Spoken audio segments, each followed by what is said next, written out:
Hi, Valerie here from A Stitch in Life. There's a lot of people out there now learning to sew, first time sewers, or people, it's all gone. And go find it over there. Oh, there it is by the stairs. First time sewers or sewers that have kind of put it away on the back shelf and then now getting it out because, yeah, there's a pandemic and we're all at home. And maybe they want to make masks for themselves and their family members, mend, upcycle, sew clothes for their loved ones. They're upstairs. So my channel is kind of about that. It's about teaching you new skills, but also just kind of refreshing your memory on sewing.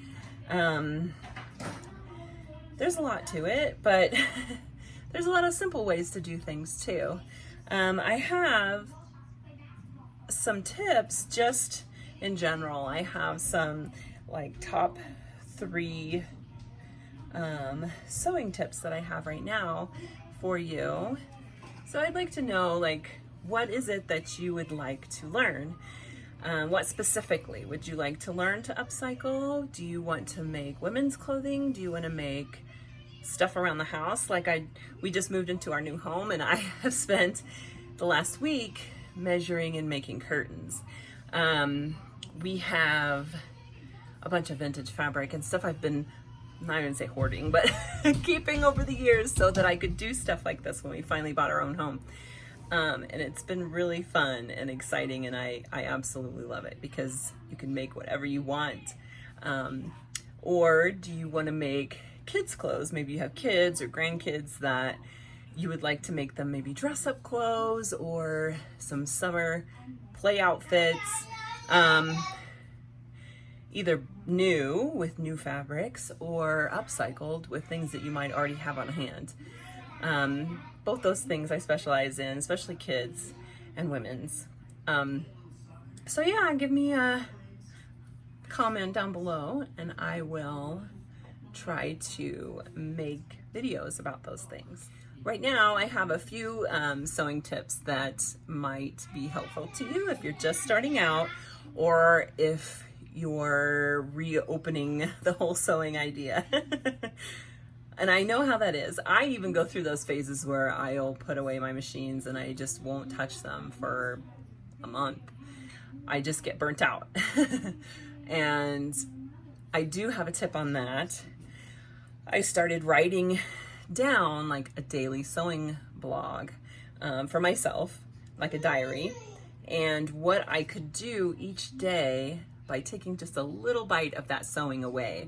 Whether it's mending, whether it's sewing a pair of pants, maybe you just sew the side seams one day, or the inner seam or the inseam one day, and then another day you just tackle the zipper, you know, that kind of a thing.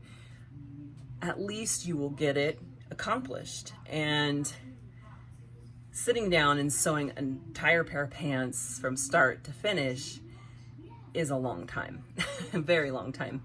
And a lot of us, even though we're at home, we can be a little bit busier because we have children to take care of or just things around the house to do.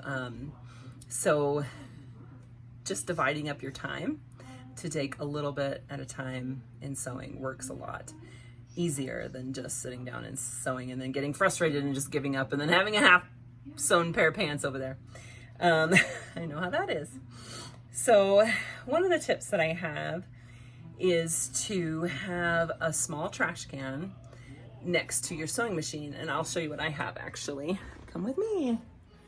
I have this little box. It can be anything, obviously, but this little box, it's a doll box. I just put all my little snippets. I have a broken needle in there, hanging threads, you know, all of that stuff.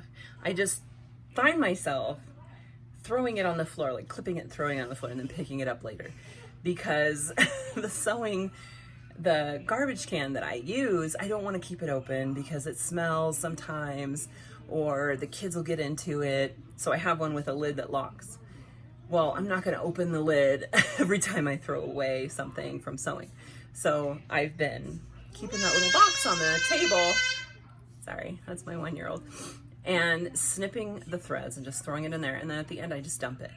It makes things smoother, faster. You don't have to fumble with where's the garbage can, right? Another thing is to snip your hanging threads while you go. I think we all know this, not just to cut it from the machine and leave this little tail there. No, you need to cut that little tail as close as you can. Otherwise you can get it caught in your other sewing and then you'll have to pick it out and it just looks very unprofessional. And you want your sewing to look good. You don't want it to look you know, with hanging threads all over the place. A spray bottle and a good iron. Sorry, she's yelling up there because she has blueberries. Hold on, let me go get her some more. So I mean, my iron isn't like, it's like the highest quality iron by any means, but it does need to have steam right here. I don't use the spray because it just gets it way too wet in just one spot. I do use a spray bottle. So this is my tip, is to have a good iron and a good spray bottle. That'll spray a mist because you do need to iron as you go. Pressing your garments as you go will make your life a whole lot easier when sewing.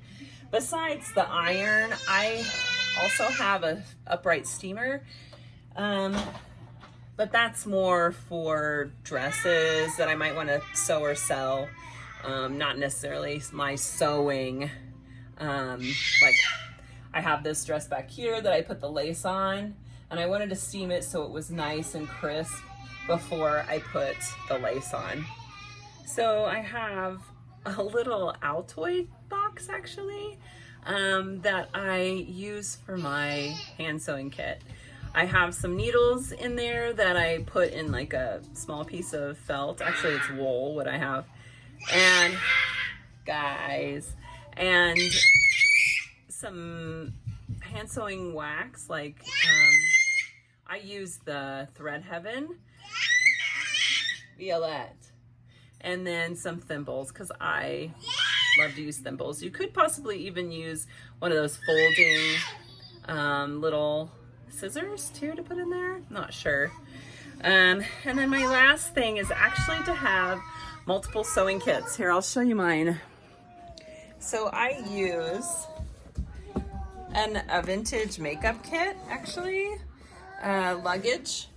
And this has some fabric in here right now. It's kind of messy, but that's one of my sewing kits that I have.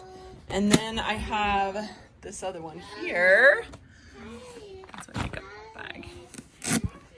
And this one I usually have in my bedroom, so that I have one on multiple floors. Sorry, she needs attention. Say hi. I always find myself trying to find my sewing kit or running to another floor to get it. So since we have multiple floors here, I like to keep one in my bedroom or just one upstairs, mainly in my bedroom so the kids can't get into it, and then one down here. So if I find like a little rip in something, I could just quickly hand sew it and I won't have to go. If I have to go on another floor, find my kit, find my thread, blah, blah, blah, I'm not going to do it. If I have it right there, I'll just do it really quickly. So those are some of my tips that I have for seamstresses and seamsters alike. So yeah, thanks for watching. Leave me a comment below if you have any requests for videos on how to sew. I could do very basic and I could do more advanced with draping and pattern making and stuff like that. So yeah, thanks for watching. Bye.